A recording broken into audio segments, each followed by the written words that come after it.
Panibagong vlog na naman tayo mga biyaheros. Alam nyo ba, ito yung pinakamataas at pinakamahabang bridge dito sa Surigao na matatagpuan lang guys sa Madrid, Surigao del Sur.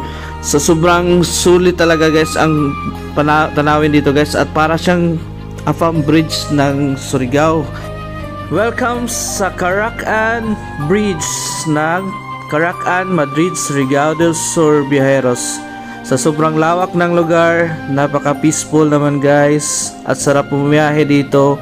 Maaliwalas ang hangin, fresh na yung mga tubig, at makita nyo guys, sobrang napakalinis dito, at makikita nyo yung tanawin ng mga palayan dito sa Madrid, Surigao del Sur.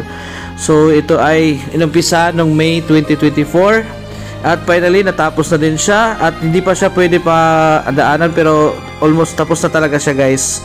So sobrang tibay ng tulay na ito guys, at talagang hindi tinipid. Ito ay nandito lang sa Madrid, Surigao del Sur guys. Hopefully makabisit kayo dito sa Surigao del Sur, at ito yung makikita yung pinakamahabang tulay dito na sobrang proud kaming mga Surigao nun.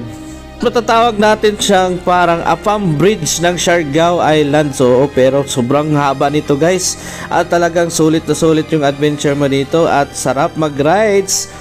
Nalala na mga riders dyan, sarap mag-ikot-ikot dito guys. At alam nyo bang mga biyaheros, ang itong tulay na to ay nagkokonekta sa lungsod ng Madrid, Surigao del Sur at Carmen, Surigao del Sur.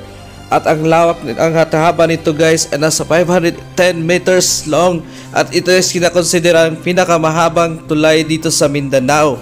At ito ay isa sa mga landmark dito sa Carcan Madcarlan District sa Surigao del Sur.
So hanggang dito na lang ang ating biyaheros. Hanggang sa muling video na naman. Follow for more.